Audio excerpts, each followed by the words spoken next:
right here in our own backyard, Ms. Mia Clemons, who is the face of AXA for the Arthur County NAACP. She will be our first submission for AXA. We will submit a letter of intent to start an AXA program this year, and after you hear from Mia, you'll understand why. Mia?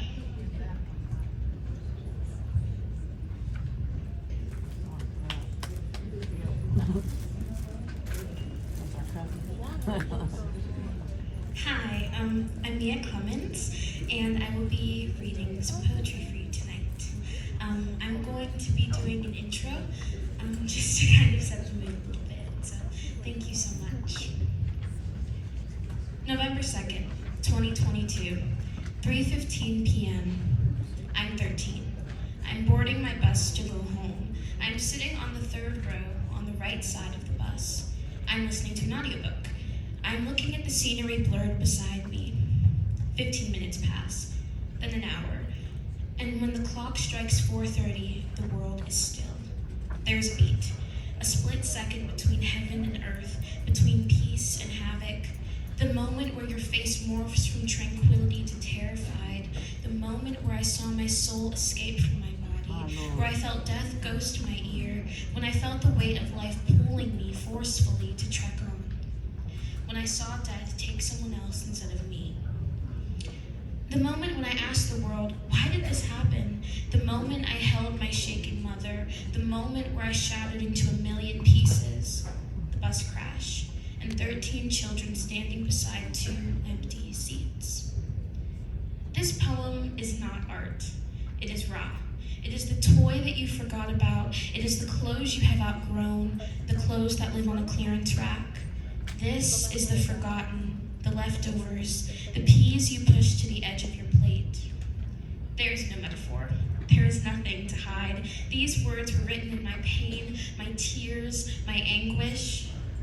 I read this because I need you to hear me.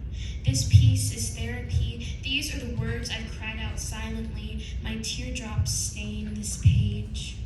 I read this piece because it's my debt. I read this for the ones who cannot read it for me. So this is it. This is all of me. This is glass. I want you to erase anything you thought you knew about the crash. Remove it from your memories because the media, the helicopters is the cleansed version. Blemishes removed for the viewer's comfort so you can sleep soundly. In an instant, everything you know has been ripped from you. The protective bubble has been popped, and the facade of beauty washes away, revealing a wasteland of flesh. The smell of rust, blood, and tears engulfs you and steals your breath. And for a moment, you contemplate letting it take you. It'd be easier, no doubt, because the moment you'd have to open your eyes, it'd be real. The fear would be real, the horror would be real, and death, my dearest companion, would steal someone else instead of you. I opened my eyes, and the world has turned upside down. There's a smell of smoke, there was hurried yelling and choked stops. There's a stillness, though, a mark I've realized over the years, a signature of death hurriedly scribed on the walls since, as you know, death never rests. When I wake, I refuse to look at myself in the mirror because all I saw through the glass was a person who had just stolen someone else's daughter. If I had sat just 2 seats in front of me, she'd still be here. And I wonder how she'd feel now. Confused, maybe? A guilty relief bubbling in her chest, grieving terribly for a girl she never knew. Mind swirling with the could-have-beens. I think about her often. How things would be different if I walked up and said hello. How in a millisecond, her name had created a permanent home in my mind. When I stepped off of the bus, the entire world seemed foreign, as if I was an astronaut who had just finished orbit and was about to land on the moon. Walking slowly, as if to drink up this new environment like a vanilla milkshake on a hot summer's day. Strangers, all of us, and for a second we were still, in horrifying silence.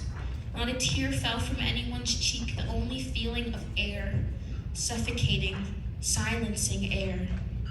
We stood together in the silent realization of what had just happened. I remember looking at everyone, seeing how broken, how terrified, and how vulnerable they looked. Their eyes were wide, their bodies were shaking, and seeing that, I felt a need to protect them, to love them. I hugged every person there, I wiped their tears. I whispered words of comfort that we both knew were lies. I combed glass out of hair. I rocked them and told them to breathe. And then I could breathe. The minutes felt like hours, and it seemed like my entire life had slowed down so I could feel everything in this moment. The one thing I'll never forget is the people. I hugged more people that day than I did in a lifetime. Calloused hands, perfumed hair, strangers rocking me back and forth as if I was theirs.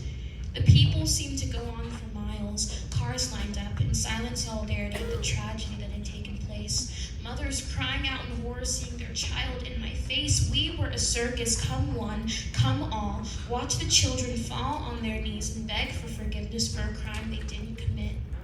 An atrocious scene of children with bloody knees and bruised hearts, with battered minds and wide eyes. I called my mother, breath shaky, eyes fighting the urge to close. What do you even say? I wondered.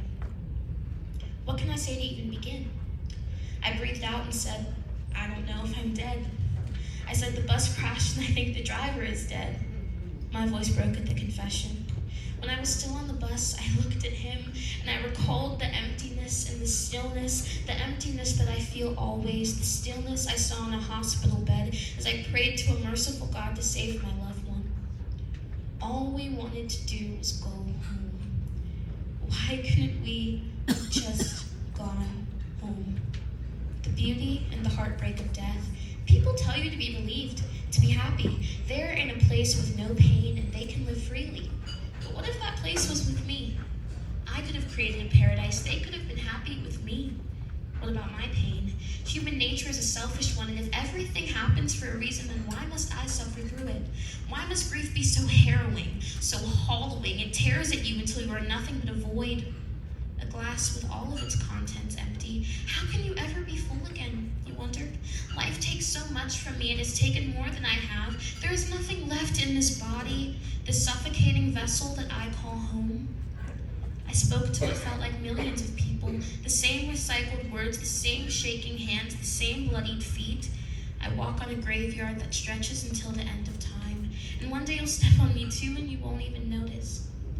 The days that followed were a blur. I cried until my body dried up. I couldn't sleep. I couldn't eat. I watched shows of people smiling and laughing, and I found it aggravating. How can anyone smile? How can anyone even breathe in this place? How can you enjoy life when there are others that don't even have it? I looked at myself in the mirror and I wondered why. What set me apart from the two deceased? What made me worthy of this beautiful and yet guilty gift that I own? And I realized that I felt so deeply that I had caused the accident. And I realize now that I've done that my entire life. Death comes so suddenly, there is no way to even pinpoint when a person will leave you. I value logic, and it's not logical that a person just disappears. One day they're there, and the next they aren't. I want reason. I want something to be angry at. I want a perpetrator. And for all of these years, I've chosen myself. I thought that if I told my aunt I loved her more, she wouldn't have overdosed. I thought that if I'd told more to the doctors, then my uncle would have been saved. I thought that if I'd sat just 2 seats in front of me, my mother would be able to embrace her daughter again.